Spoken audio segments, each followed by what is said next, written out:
Hello, Twitch. It is Tuesday night, and that means we are doing Pursuing a Passion, honest reviews of sites and products. Last week we did the starter set, and for tonight we're going to be working on the essential sets. So if you're new to the Twitch stream, we were on a new schedule, started last week for Green Oaks Gaming. I'm Joe, with me is Tammy. And our goal for our Tuesday night show is just to review products. So the chat is open. Feel free to put any questions or comments in that chat, and we will read them out loud. Tonight we're going to be doing the Essentials Kit. And we're going to do it just like we did the starter set. So we purchased this offline at Amazon, and we left it in the cellophane wrap, so it is brand new, just as it was delivered if you were to get it from Amazon or your local game shop. Process-wise, we're going to just do a quick outside the box check, and I do have to say the artwork looks pretty phenomenal. I know the light is a challenge, but you can see an adventuring party facing off against a white dragon in a tundra with some ruins. And it is for 2 to 6 players, Dungeons & Dragons Essentials Kit, ages 12 and up. Everything you need to create characters and play new adventures in this introduction to the world's greatest role-playing game. And on the back, it's got quite a bit. It shows all the contents and calls out Unleash Your Imagination. Defeat the Dragon of Icespire Peak. Dungeons & Dragons is a cooperative storytelling game that harnesses your imagination and invites you to explore a fantastic world of adventure where heroes battle monsters, find treasures, and overcome epic quests. This box contains the essentials you need to run a D&D game with 1 dungeon master and 1 to 5 adventurers. So very similar in setup to the starter kit. Biggest variants, this set includes a 64-page rulebook that teaches you how to create characters, levels 1 to 6, and to play the game. So if you remember, the starter set was 1 to 5. Levels 1 to 5. It has the Dragons of Icespire Peak, an introductory adventure. It has a double-sided poster map. It has a Dungeon Master screen. It has 6 blank character sheets. In the starter set, it had 6 pre-made adventurers. It has 11 polyhedral dice. The starter set had 6. And 81 cards describing magic items, sidekicks, and more. And includes codes to continue your D&D journey on D&D Beyond, the official digital tool set for Dungeons & Dragons. So it has unique discount code for 50% off the digital version of the Player's Handbook. That's actually a really good value, because that's going to expand upon everything from the starter set, as well as what I'm reading for the essentials. A unique product key to unlock a digital version of the Dragons of Icespire Peak adventure. And I actually have that adventure module you enabled me with, which is, it's actually a really interesting adventure. I really like it. Maybe we'll end up doing some of the adventures in our reviews, who's to say. And then access to supplementary content for Dragons of Icespire Peak. So that's everything that is contained in the box. Now it's time to open it up and do the fun stuff. Yes, indeed. We'll use a hobby knife and just very carefully cut the cellophane. And just like the starter set, I have not seen this yet. And so this is all going to be brand new to me as well. So And And again, like the starter set, at some point down the road, we'll be using this for a giveaway of some sort. So definitely put some comments out there. Let us know what you think, if this is something that you'd like to see as a giveaway. All right, so just removing the cover. I should have 4 more cameras for different angles. But with the cover off, you can see it's got everything in the kit. So the dice are very different from what was in the starter set. These are translucent and red. Tammy is the dice queen. So we'll have her do a quick... Do you want them in the package still, or do you want me to go ahead and open them up? It's up to you. I'm okay with them in the package. I'm okay with them open, whatever you like. So it looks like in here we have 1D, 2 D20s. Okay. It looks like we've got 4 D6 and 1 D4, 1 D8, 1 10, and 1 12. So it's super interesting with this dice set. So the 4d6 is one of the oldest ways to generate abilities when you're doing character creation. So that's most likely why there are 4d6, so that you can use 4d6, drop the lowest as you're generating your characters. It's really actually very interesting that they followed suit on that. And then the 2d20. So there are times where you'll have advantage or disadvantage on skill checks and some of your rolls. I decided we're going to go ahead and give them a try. Perfect. So with those, you roll 2d20. If you have advantage, you take the highest roll. If you have disadvantage, you take the lowest roll. So they've got character generation for abilities covered with 4d6 and advantage and disadvantage rolls with 2d20. So it's actually really good. There's our 4d6. Here are 2d20s. Ooh, a 12 and a 15. Have not rolled the same any 2 times. A 15 and a 6. Let me try. See if I get a crit. Nope. A 9 and a 13. All right.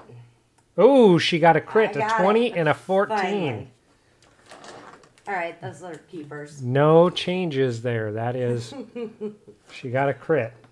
So, yeah, they seem to be pretty well balanced. Yep. The 6s are definitely, correct, because they've got a 1, and then opposite the 1, you have the 6. So every side should add up to 7.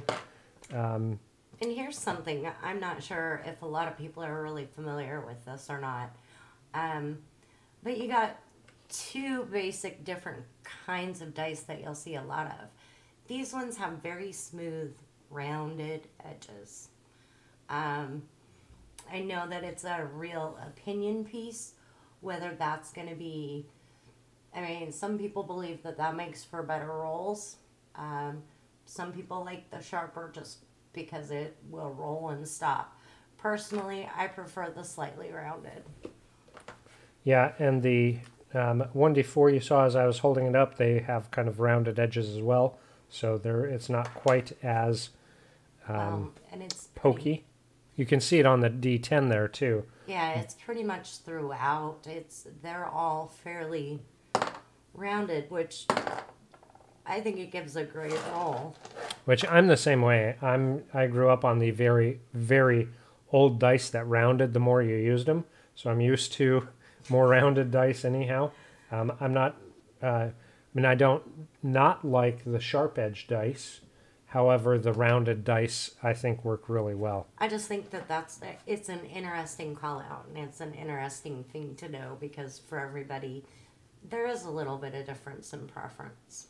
Yeah, definitely so. Definitely so. So there is a cardboard envelope, I'll say. It's a box. I'm not going to pop it in place, but this most likely is to hold the cards, is my guess. Yep.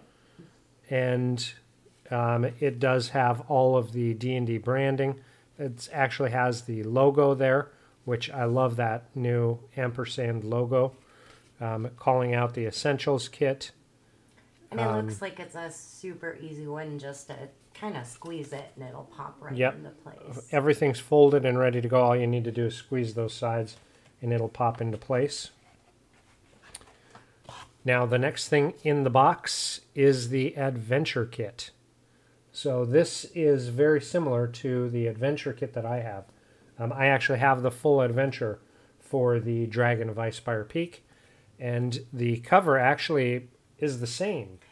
Now, this isn't the same adventure that was in that basic set, is it? No, so that was Lost Mines of Phandelver. Okay. So a different region and different monsters. The cover is actually a heavy cardstock. So it's not a hard cover. It is a soft cover, so it's bendable.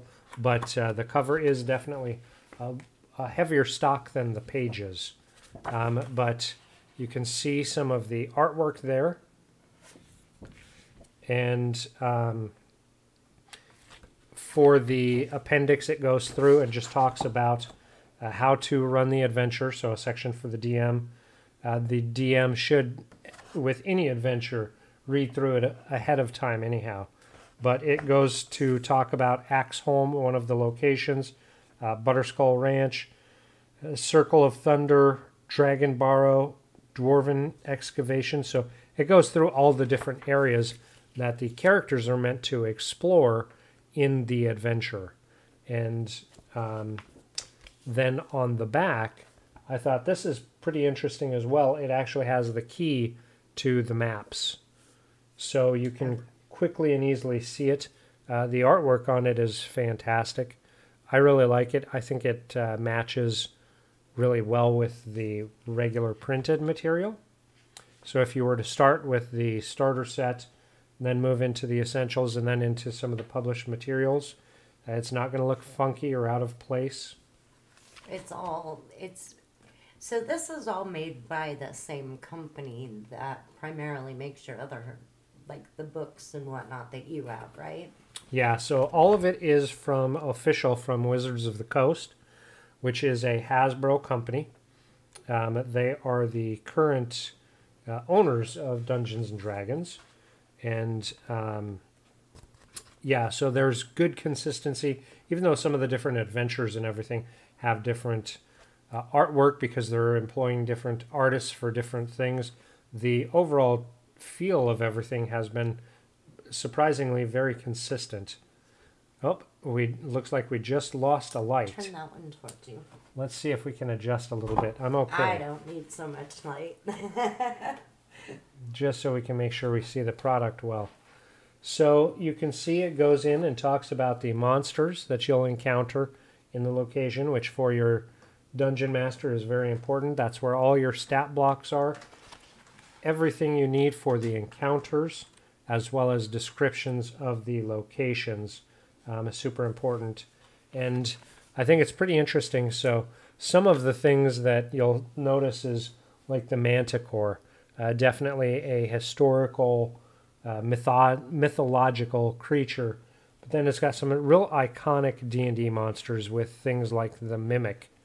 So just a good assortment of different monsters that you can use throughout the adventure. Everything you need contained all in there. So now, just with that quick look that you took, did you see any that are really monsters that you love playing or using? Ooh, monsters that I love using. So there are actually a couple that I am super big fan of. So the Onkeg, this is basically a massive giant ant-like creature. So they burrow under the ground, but they're massive. They're large size, so they dwarf regular people, and they're a plague to like farmers, and great encounter for low-level parties. But I've actually found mid-tier, so that kind of 3rd to 7th level party, when they get into a nest of the Onkeg, they can be fantastic. And they can be great plot hooks too, because they open up the possibility for cavernous encounters underground. So if you're a fan of Champions of Norath, where you fight the ants. Oh, I love that game. PlayStation 2. So that's a little bit older, but believe it or not, we still have that. A great game. So another one that I really like is the Carrion Crawler. So this one here is, think of a huge, so it's a large, if you were to think of it on a game mat, its space it takes up is 10 feet by 10 feet, so massive. But think of it as a combination between a grub and a maggot, almost. So a horrific creature. I love throwing those at parties. So, we didn't talk about this much last week, but we're really looking at like some of the basics now. So, walk me through a little bit of what an encounter with one of those would be like. Oh, that's a great call. So if we were to go off of, say, we'll go off the Carrion Crawler. Okay. So an encounter that I created had the party members going through a temple. The builders of the temple, as part of their defenses, had 2 Carrion Crawlers stored in basically jars, and used magic to keep them to sleep until the trap was sprung. So I know this is like really elementary, but this is kind of, it fits in with the product being a good thing for somebody to start with. When you're doing an encounter, it like works around in a circle. It works based off of like, how do you decide? That's actually a really good question as well. Turn-based initiative is what it's called. If you remember the character sheets that we looked at, and I happen to have one here because I did a show recently where we built a character. Every character is going to have an initiative modifier. Now, when an encounter starts, and it can be any kind of encounter, it can be traps, it can be combat, it can be anything. When an encounter starts, everybody rolls initiative, DM included. Now, the DM is rolling for the encounter antagonist, so that could be monsters, traps, whatever. And based on your roll plus your initiative modifier, generally that's going to be a number between 0 and 30 on average. And then you start from highest to lowest, who moves first. Now, each of those moves is 6 seconds. That's it. So based on those 6 seconds, based on the character that you're playing, you can use an action. So oftentimes that's going to be an attack. It's going to be some type of a defensive move. It's going to be some type of action, casting a spell. You can use a bonus action. Sometimes that's something as simple as hiding or dodging or disengaging or casting a spell.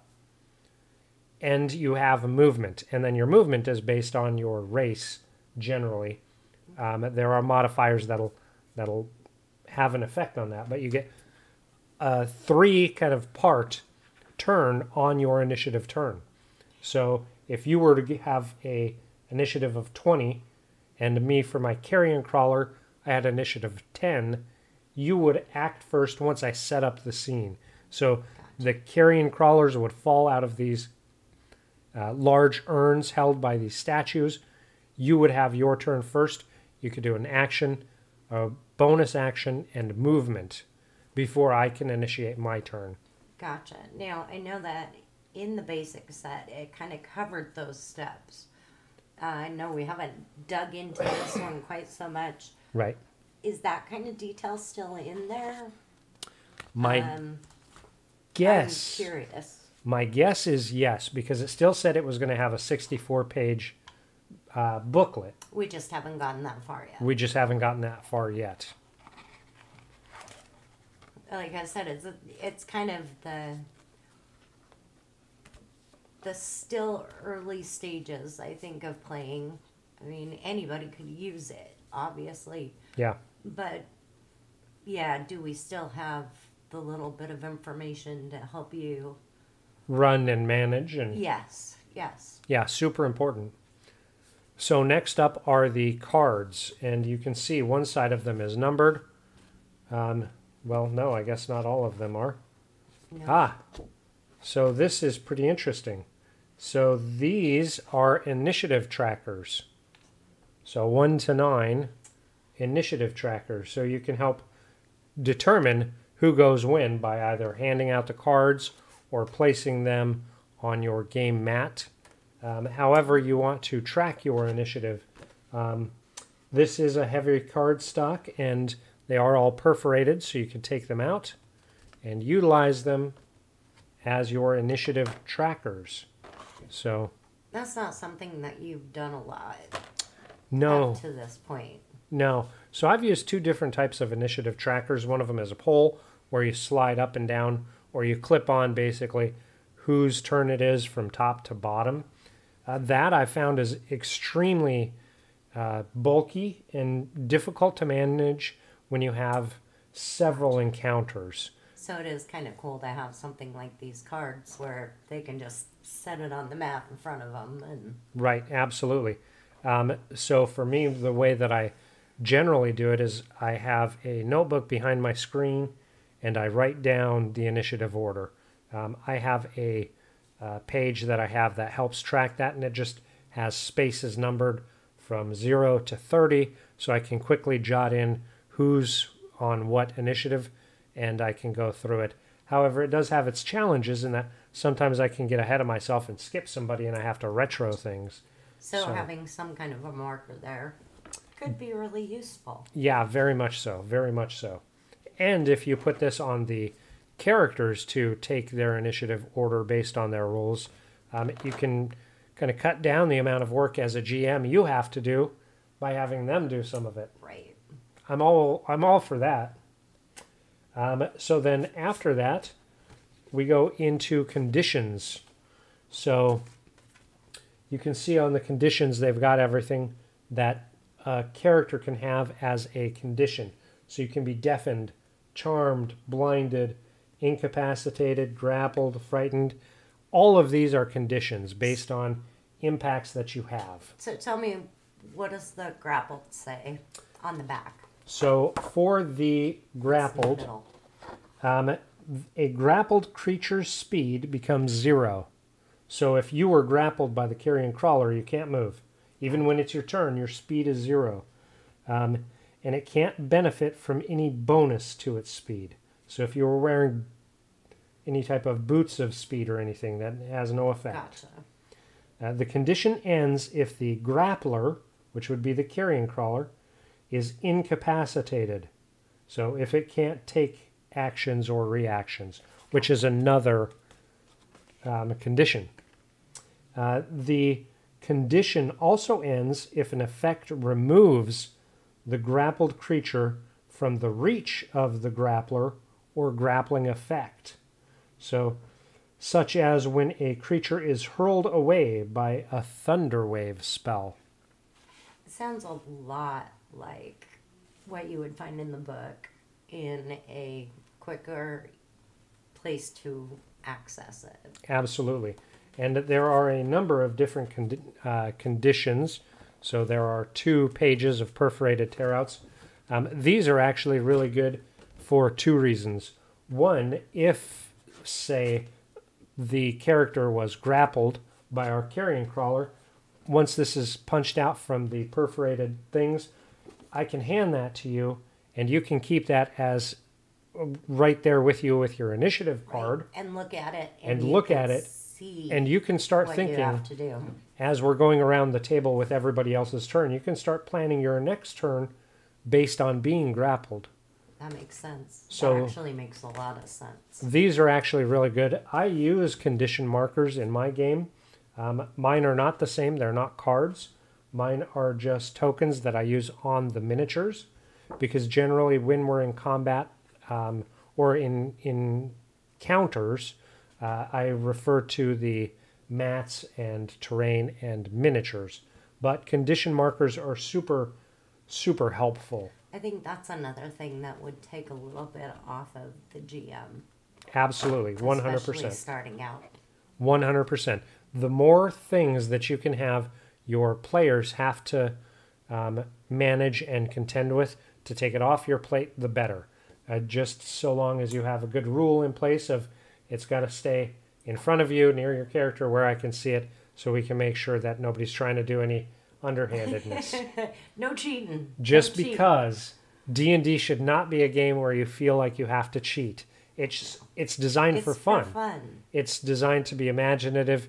It's designed to be challenging, but rewarding when you overcome challenges. And above all, it's designed to be a group effort. So when you're looking at these challenges, the entire group should be looking at these challenges and how to get everybody out of the pickle. No, I actually like those, though. I really do. There again, I think it gives the game master a lot more ability to enjoy. 100%. So this is also interesting. The next sheet of perforated cards are your NPCs. Oh, wow. So these characters are talked about in your adventure book, and they're in set locations and everything. These are cool because you can show them what the NPC likes. I like that. Or looks like and who they are. That's great to help actually immersion, because when the players can visualize who their characters are running into, it just makes it more immersive. Right.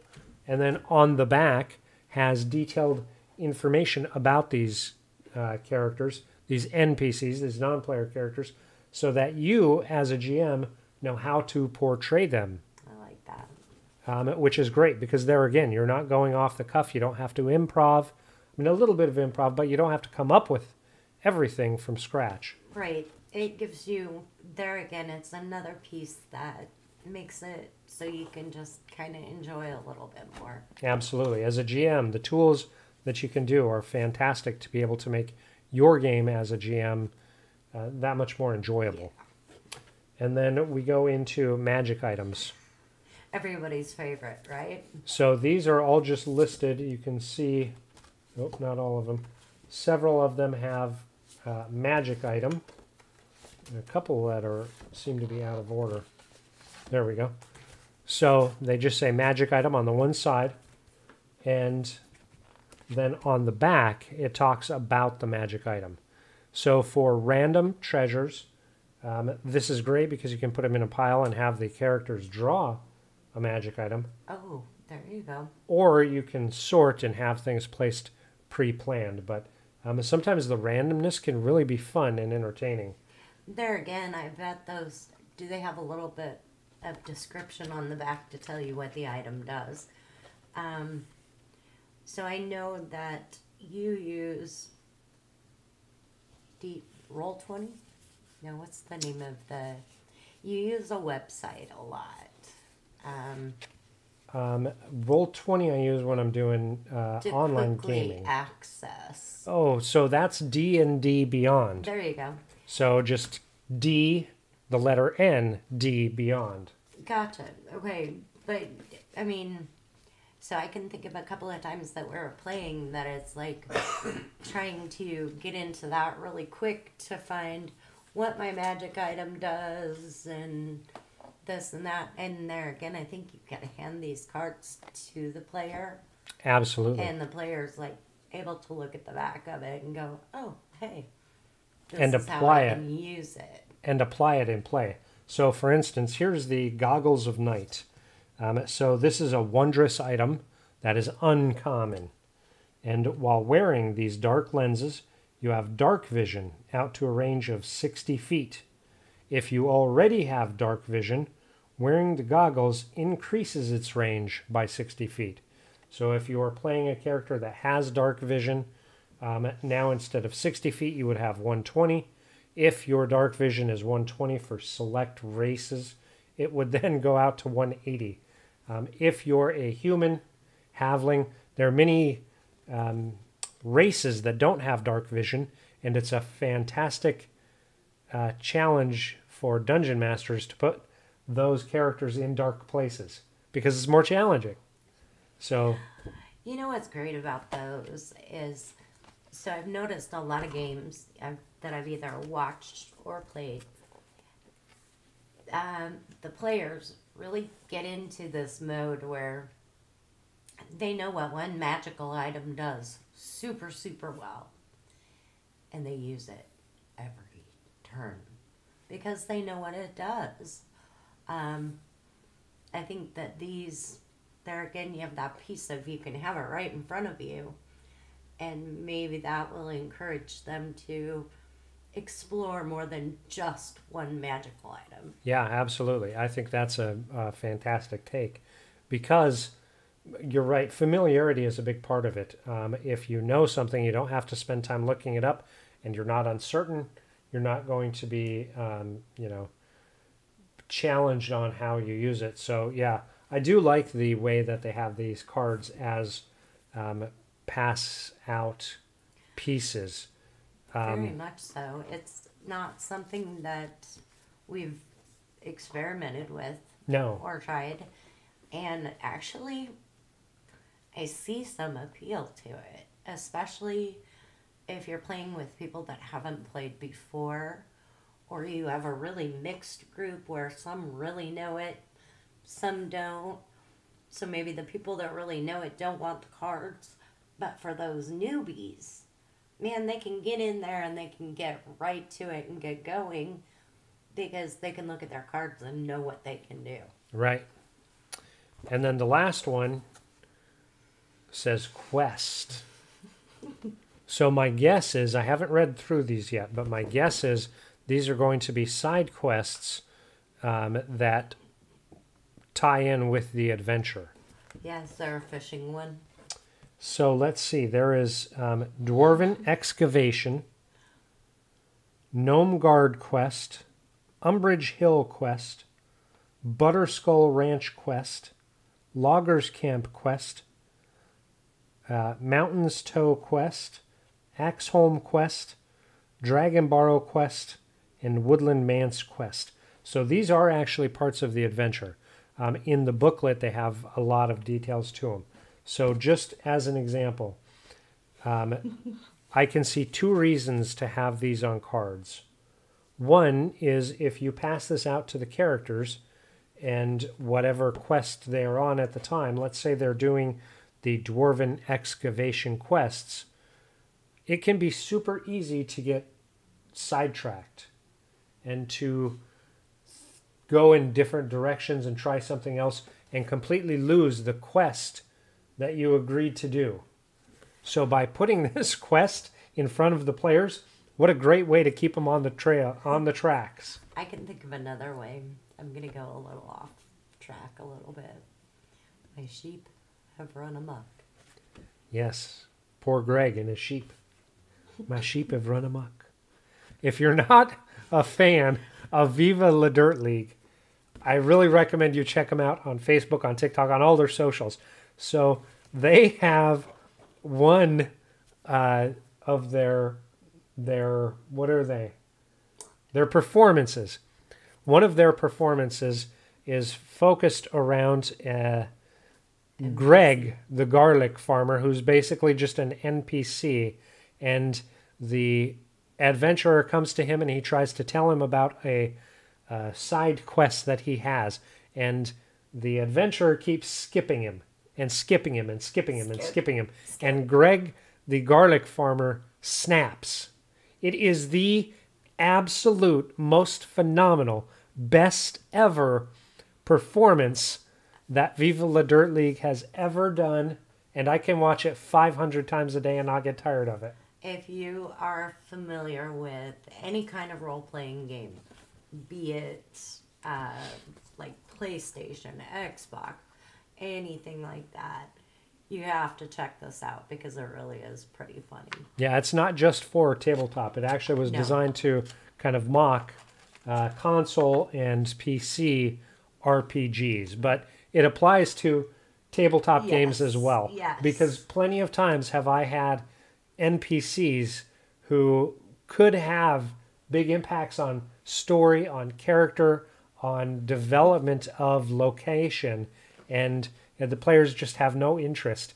And so there are times where I think, man, I would love to have this NPC do a Greg snap. Even it, I mean, kind of circling back to what we were on, but those NPCs a lot of times are where you get a lot of those quests, right? 100%. So having the card with the NPC, having the quests, and it kind of makes it a little easier for the players to tie it together, and it makes them more tempted to do it. Yeah, 100%. 100%. I mean, unlike in the video game where you can hit skip, at least you've got this visual that's got them thinking about it. More immersive. Yes. That's what it's about. So the next thing is basically an ad. However, on the back I see something already. So it just says, "Welcome, adventurer. Your journey to the fantasy worlds of Dungeons and Dragons starts here." And it goes through and it has lists of the products. So Player's Handbook, Dungeon Master's Guide, Monster Manual. That's the core 3 books for DMs. It also shows the starter set, which we've already reviewed, the essential set, which we're reviewing now, and then expansions, basically. These are other source books. So let's see. They've got Xanthar's Guide to Everything, fantastic book for GMs as well as players because it expands on the Player's Handbook. It's got Volo's Guide to Monster, an expansion from the Monster Manual, ideal for GMs. It has a dice set. It has the Dragon Heist, which is a water-deep adventure in a set location in Faerun, which is the world that Dungeons & Dragons is set in for 5th edition. Let's see. It has the Dungeon of the Mad Mage, another adventure, and Ghosts of Saltmarsh, which is a Sword Coast, fantastic, wonderful adventure. On the back, here is what I thought was super interesting. So here they talk about D&D Beyond. And as Tammy said, I'm a big fan of D&D Beyond. This has 50% off a purchase for your Player's Handbook. And yeah, that is a huge savings. So one of the challenges that I've had with D&D Beyond versus the physical books, I love physical books because I love to thumb through them. I love to put markers in. I love to look at the art. I love to take notes and go back to it 100 different times. Oftentimes at the table, I don't have the luxury to thumb through all my books. Mm-hmm. So D&D Beyond is kind of that at the table use piece. The challenge is if you purchase the Player's Handbook here, you do not get the physical copy, you just have the digital copy. So there are cases where you'll have a desire to purchase the physical copy. So if you're a book nerd like me, you can have it on hand, but to have it at the table, that digital is a possibility. So being able to save 50%, that's really great. That's huge. That right there alone is, more than half the value of this. How much did we pay for this? 13, roughly. 13. So your Player's Handbook generally is $30. So 50% of that you've already saved. Yeah. That's huge. Yeah. All right, here we go. Next one is the rule book, the Essentials Kit rule book. Getting into it, I wondered if it was very much like the other one. On the back, it has the conditions. So you as the GM can keep track of the conditions as well as having the player keep track of it. So you can just check and make sure that they're doing it right. If they have questions, you have something to reference. Also a heavy cardstock. This one actually is heavier cardstock than the Adventure. Let's see what we have in here. For contents, you have the Welcome to D&D. Chapter 1, Creating a Character. Okay. So it did not have that in the starter set. Right, because it already had the pre-made characters. I think that's a really important piece if this is something that you think you're going to want to do long term.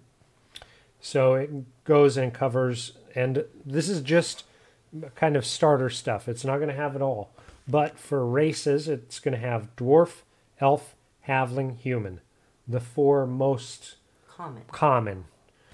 For classes, it's going to have bard, cleric, fighter, rogue, and wizard. Again, the most common.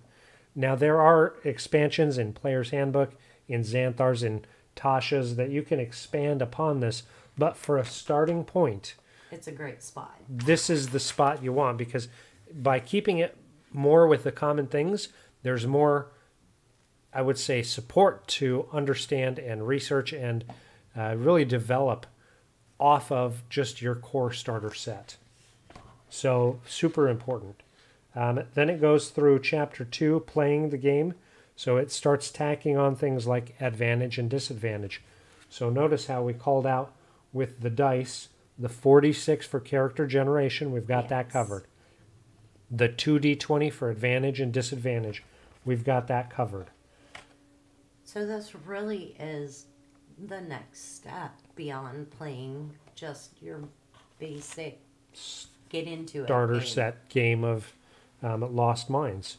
It goes into talking about the environment, everything from travel into social interactions. So it's going to hit a little bit on role-playing in and of itself, combat, resting. There we go in the order of combat, which we already covered. Movement and position, actions in combat, making an attack, using cover, ranged attacks, melee attacks. So it's going to go down and give you a lot more detail. Yeah, very much so. On those pieces we had just really lightly covered at the beginning. But I can also see where so many of those tie into the cards that you go with it. Absolutely. It goes into spells. So what is a spell? What are the different schools of magic? Spell level, how to know how many spell slots. So it goes into a good depth on spells and talking about using magic in the game as a magic user, as well as refereeing a magic user. And then Appendix A, it talks about sidekicks and NPCs. So again, circling back to the cards.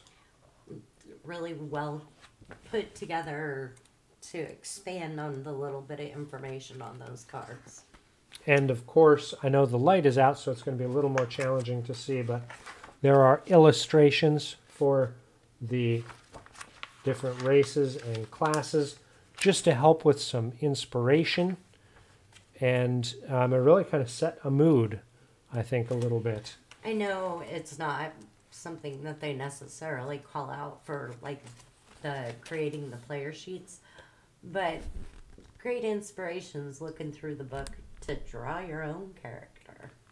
Yeah, 100%, because there are on the character sheets an area for you to draw your character. So, okay, this is interesting here. Ooh, that is. The next piece is going to be your DM screen. Now, here's the thing. If you hold that up, so look at the beautiful imagery. This is an adventuring party going off towards the mountains. This is absolutely gorgeous. I am loving this graphic. It's so evocative of Dungeons and Dragons. You've got all the races: human, halfling, dwarf, elf, human, in an adventuring party going off into this wonderful vista. There's bits of glowiness for both light, possibly divine magic. There are bits of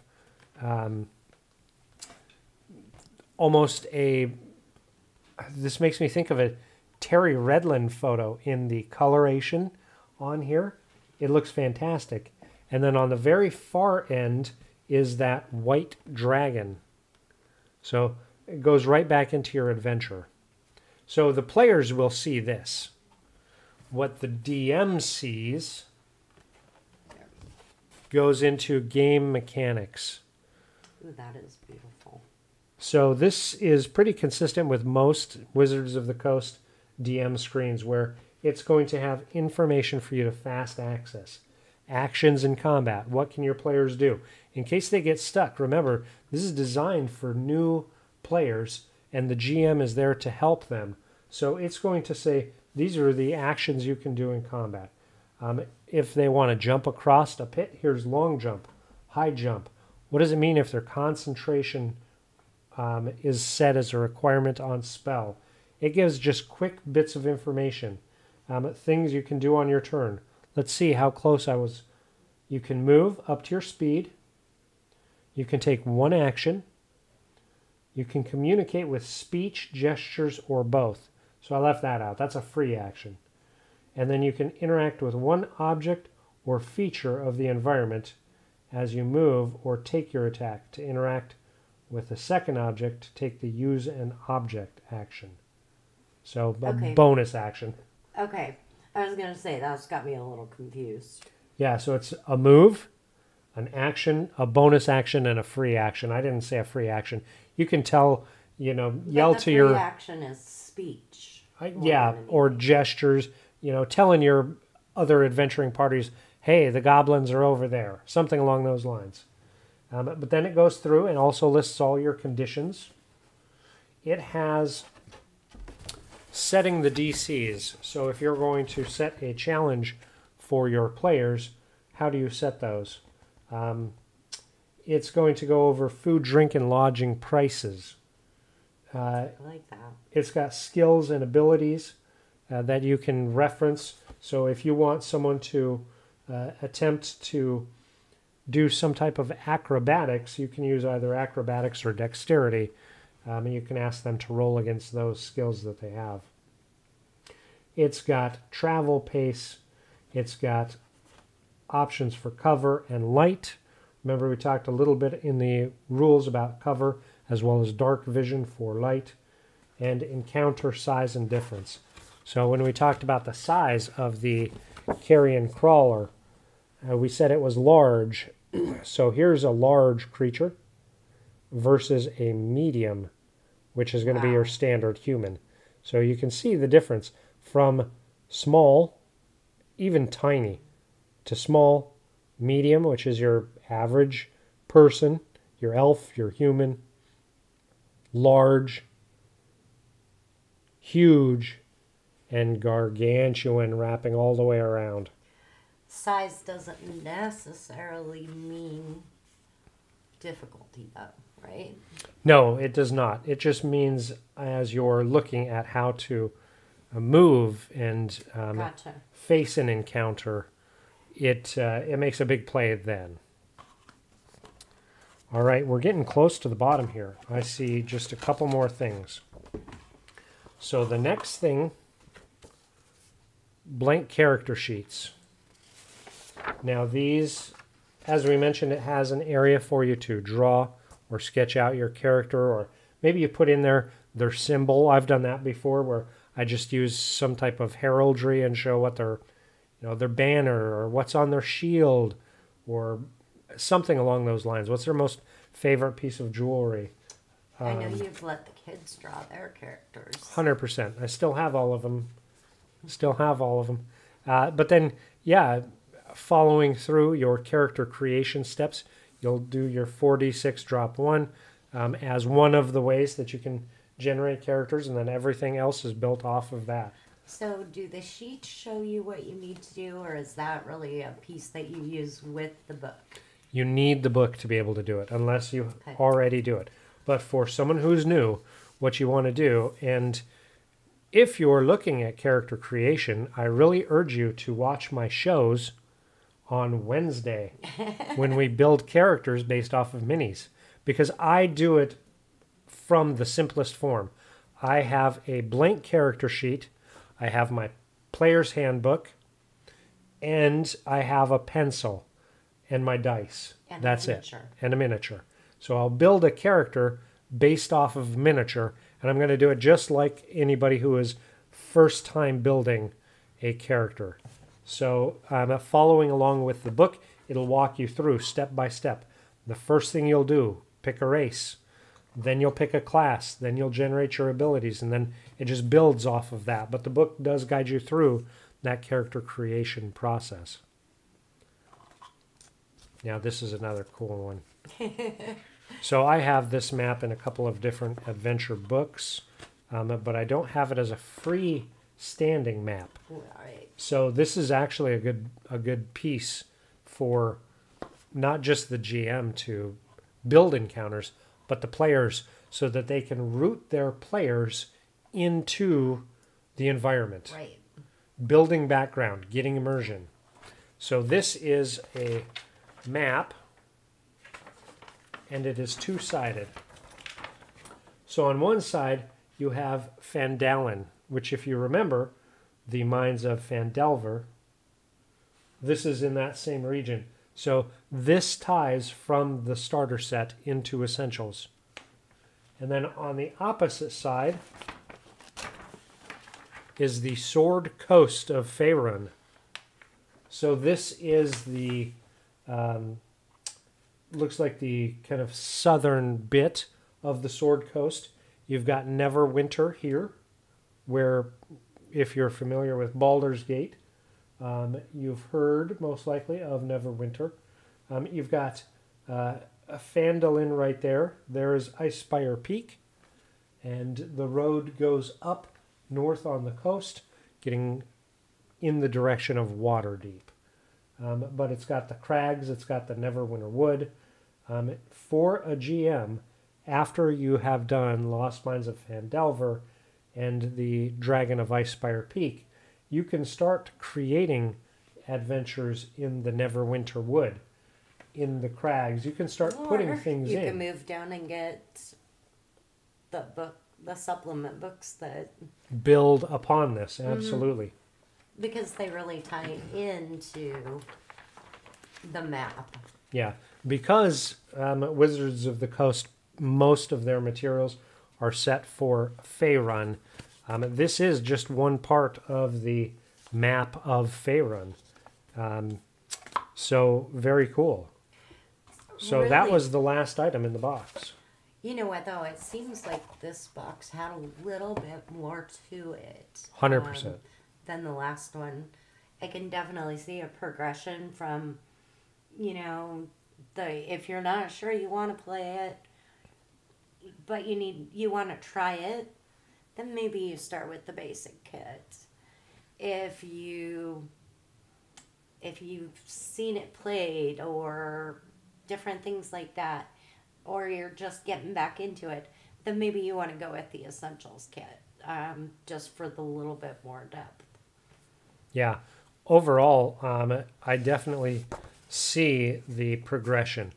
I agree 100%. The starter set is for first time. Mm-hmm. It is for someone who is just trying it out.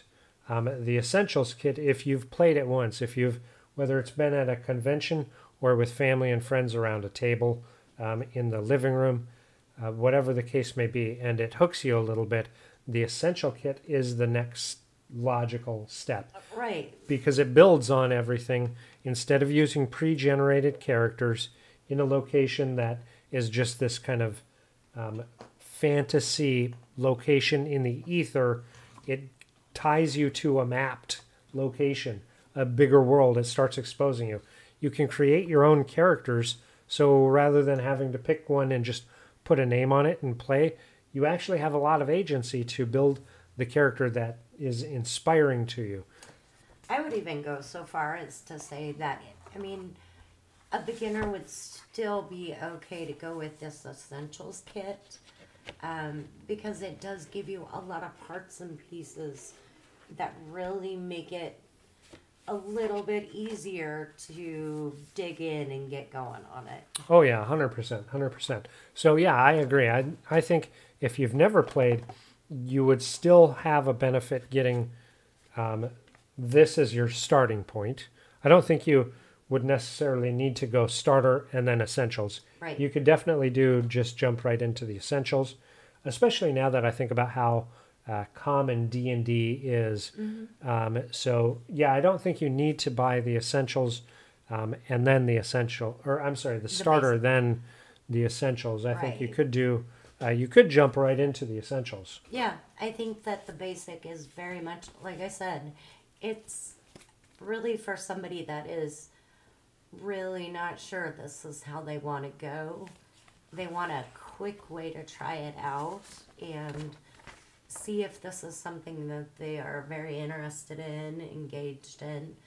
I think looking at the Essentials kit, you're looking at somebody that wants to put in a little bit more work to build the characters, wants to build the little bit more immersive environment just by having the extra elements. Yeah, 100%. And have more tools. Yes. I mean, just the amount of tools from all the cards, the maps, the adventure. I mean, just the tools for both the DM as well as the players is just great. Yep. And the value on it, I'm still blown away by the value. I still think that this is, yeah, like I said, this is definitely, if you want the more immersive experience, I'm going to say the Essentials is probably the better kit. Yeah, I agree. I agree. And if you're really just wanting to test out, I think the basic is the way to go. Yeah. Yeah. I mean, the difference being the pre-generated characters versus creating your characters. I mean, if you just want to try it out and you want to be able to jump in there and go a little bit quicker, definitely go with the basic. A family game night where nobody's played Yes. D&D. Yes. Your starter set would be something fantastic for that. Yep. And that's the basic. Yep, kit, that's the starter basic set. starter set.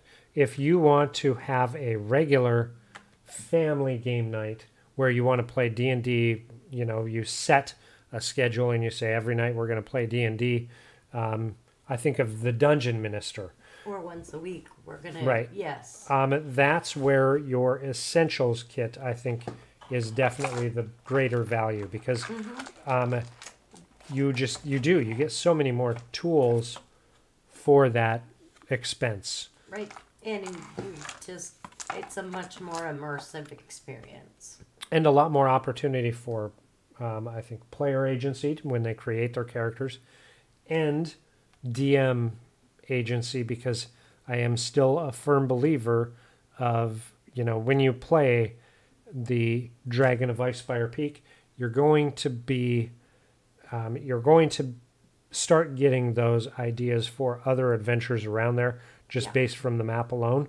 And you've got enough information in just this to be able to do other encounters in the location until you start building up more and more, of your gear with the monster manual and the DM's guide and the player's handbook and everything. This is something that's going to sustain you further than the starter set. Yeah, it's going to keep you going for a while. I think for the dollars you're spending to get this, like I said, we spent $13 for this one on Amazon. I know it ranges generally that area up into the 20s, but even at $20, you're still looking at a really great deal. Yeah, absolutely. And again, I think overall, because I have the Dragon of Icespire Peak, I can say that the adventure itself I do find to be very, very cool for a lower leveled adventure, because it has two things that I think are super important for especially introduction to D&D. One, it has these fantastic fantasy locations, and two, it's a friggin' dragon. It's in the name, and it's got a dragon. So I think it's one of those adventures that I think is really iconic for what Dungeons & Dragons should be. Absolutely. So I know last week we told you ahead of time what we were going to do this week. I don't think we've quite decided yet. I haven't gone shopping for a few days. Yeah, we've got a couple of ideas, but there are a couple of more that are kind of out there in the ether that we're thinking about. So we decided we're not going to announce what we're going to review next week. But if you get the opportunity, Joe is on here just about every day. Tomorrow night you'll be... Are you building characters Building tomorrow? characters. Okay, building characters from a miniature. really, really cool to watch. Really, really great way to get some good ideas. I know on Friday, we can actually announce what we'll be doing Tuesday on Friday. I'll go shopping before then. On Saturday, he does live painting. On Monday nights, he does world building. Definitely check him out and let us know what you think. If you come up with any ideas of something you'd really like us to review, let us know. All right, and with that, we actually took a lot more time reviewing. There's so much more in this one versus the starter set. We had a lot of downtime at the end, but I mean, we're pushing the time right now for our schedule. Yeah, so it's great. I think it was a fantastic product. I definitely recommend it if you're new to Dungeons and Dragons and kind of looking at where to start. I think the Essentials kit would be my first recommendation. How about that? Absolutely. All right, with that, we hope you have a fantastic week. Until next week when we review some more, be sure to check out all of our socials, Green Oaks Gaming, as well as Green Oaks RPGs. Don't hesitate, drop us a line, let us know if there's something in particular you'd like to see us review or talk about on one of our streams or in one of our YouTube videos. We'd love to help build the community, help strengthen the community, and help inspire the community. Really, we get there by asking, where will your adventures take you? Have a great evening.